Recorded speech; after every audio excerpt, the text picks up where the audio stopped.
पावसाळ्यात सर्वात जास्त नफा देणाऱ्या फळभाज्या. शेतकऱ्याने मातीच्या गुणवत्तेवर लक्ष केंद्रित केले तर त्याला थेट फायद्याचा अनुभव होईल. त्यामुळे यशस्वी उत्पादनाची शक्यता वाढते. आहार दोषमुक्त माती विकसित करण्यासाठी नियमितपणे गाळाची संपूर्ण तपासणी करणे आवश्यक आहे. जर मातीतील जीवाणूंची संख्या कमी झाली तर त्याहीस योग्य उपाययोजना करणे आवश्यक आहे, जेणेकरून फळभाज्यांची स्पर्धात्मक गुणवत्ता टिकवता येईल. शेतकऱ्यांनी या सर्व बाबींवर विचार करून धोरणात्मक निर्णय घेणे आवश्यक आहे, जे त्यांच्या उत्पादनांवर सकारात्मक परिणाम करेल. त्याचबरोबर स्थानिक हवामानातील बदलांचे विश्लेषण करणे महत्त्वाचे आहे. अभियांत्रिक पद्धतींचा वापर करून शेतकऱ्यांना त्यांच्या पिकांची संरचना अधिक सुधारण्याची संधी मिळते, ज्यामुळे अधिक उगवण तयार होते. शेतकऱ्यांनी कुशलतेने अन्न पदार्थांची निवड करून वैयक्तिक पद्धतींवर लक्ष केंद्रित केले पाहिजे, ज्यामुळे अधिक उत्पादन मिळवता येईल. प्रत्येक पिकासाठी उपयुक्त खतांची काळजी घेणे आवश्यक आहे, हे त्यांच्या यशाचे गुपित आहे. हे कार्य करत असताना पिकांच्या वाढीचा वेग वाढविण्यासाठी योग्य तापमान आणि आर्द्रतेवर लक्ष ठेवणे आवश्यक आहे, ज्यामुळे वेळोवेळी पाणी आणि खतांचा योग्य तसा वापर केला जाईल. त्याचबरोबर स्थानिक बाजारपेठांची मागणी पाळून उत्पादन आराखड्यात प्रणालीबद्धता ठेवली पाहिजे. यामुळे शेतकऱ्यांना संभाव्य पर्यायांवर अधिक चांगले नियंत्रण मिळवता येईल आणि व्यावहारिक लाभ घेता येईल. पिकांची आरोग्याची काळजी घेतल्याने तुम्हाला बाह्य घटकांची जागरूकता ठेवण्यास मदत होईल, जे एक प्रमुख यशस्वी घटक ठरतो. योग्य वाऱ्याचा आणि पाण्याचा साठा बनवणे आवश्यक आहे, कारण यामुळे सेंद्रिय घटकांची वाढ होते आणि मातीतील पोषणाची एकंदर गुणवत्ता सुधारणारी ठरते. पावसाळ्यात कोणत्याही समस्या लवकर समजून घेणे आवश्यक आहे, म्हणजेच पाण्याची पुरवठा व्यवस्थापन आणि मातीची पिकांची गुरुत्वाकर्षण धारणा योग्य प्रकारे हाताळली जाईल.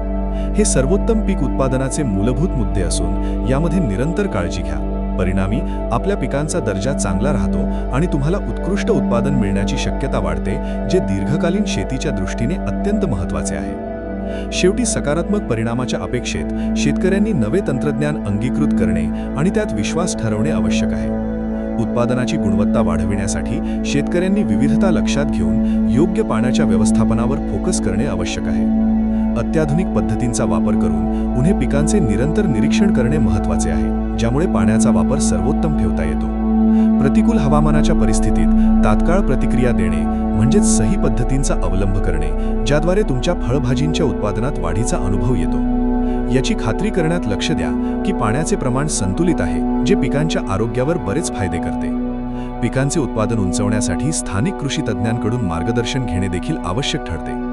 शेवटी योग्य माहिती आणि साधनांच्या सहाय्याने तुम्ही हवामानाच्या चढ उतारांचा सामना करायला सज्ज असू शकता, ज्यामुळे तुम्हाला उत्कृष्ट रमणीय उत्पादनाच्या प्राप्तीसाठी मार्गदर्शन होईल. पाण्याचे आणि खतांचे योग्य मिश्रण सुनिश्चित करून आपण आपल्या श्रमाचे उत्कृष्ट फलित होऊ देऊ शकता. योग्य नियोजन आणि प्रयत्नांमुळे पिकांत सुधारणा साधण्यास योग्य मार्ग दृश्यमान आहे, हे लक्षात ठेवा. पिकांच्या उत्पादनासाठी शेतकऱ्यांनी त्यांच्या नेहमीच्या पद्धतींचा पुनर्विष्कार करणे आवश्यक आहे. यामध्ये आंतरपीक लागवड हा एक उपयुक्त विचार असू शकतो, ज्यामुळे मातीतील पोषण स्तर वाढतो. तसेच या पद्धतीने पसरणाऱ्या रोगांना प्रतिबंध करण्यासही मदत होते. उदाहरणार्थ, मुळांचे पीक भाजीपाला पिकांसोबत लागवड केल्याने एकत्रित आरोग्य वृद्धी होईल. येत्या हंगामासाठी तयारी करताना स्थानिक बाजारातील स्थितीवर लक्ष देणे देखील आवश्यक आहे, जेणेकरून शेतकऱ्यांना त्यांचे उत्पादन योग्य वेळी विकण्याची संधी मिळेल. यामुळे त्यांचा आर्थिक परतावा सर्वोच्च राहील. आता शेतकऱ्यांना त्यांचे उत्पादन उत्तम रीतीने व्यवस्थापित करण्यासाठी योग्य फळभाज्या निवडण्यावर लक्ष केंद्रित करणे गरजेचे आहे. त्यांच्या निवडीमध्ये फळभाज्यांच्या विविधतेसह स्थानिक हवामानावरही विचार केला पाहिजे. योग्य फळभाज्या निवडल्यास उत्पादनाची वाढ निश्चित होईल आणि ते बाजारातील मागणीला प्रतिसाद देण्यास योग्य ठरेल. त्यामुळे मात्र उत्पादकांना दीर्घकालीन यश मिळवण्यास मदत होईल, जे शेतीच्या जीवनशैलीसाठी फायदेशीर ठरेल. शेतकऱ्यांनी समजून घेतले पाहिजे की योग्य फळभाज्या निवडणे म्हणजे कृषी यशाची गुरुकिल्ली आहे. शेतकऱ्यांनी त्यांच्या उत्पादनाचे व्यवस्थापन करताना आवश्यकतेनुसार जागतिक हवामानातील बदलांचे अनुसरण केले पाहिजे, जे शेतमालाच्या उगवण्यावर थेट परिणाम करतो. यामुळे त्यांना योग्य मार्गदर्शन मिळतील आणि दीर्घकालीन शेतीच्या यशासाठी सहकार्य होईल. कारण शेती ही एक अनंत शिक्षणाची प्रक्रिया आहे.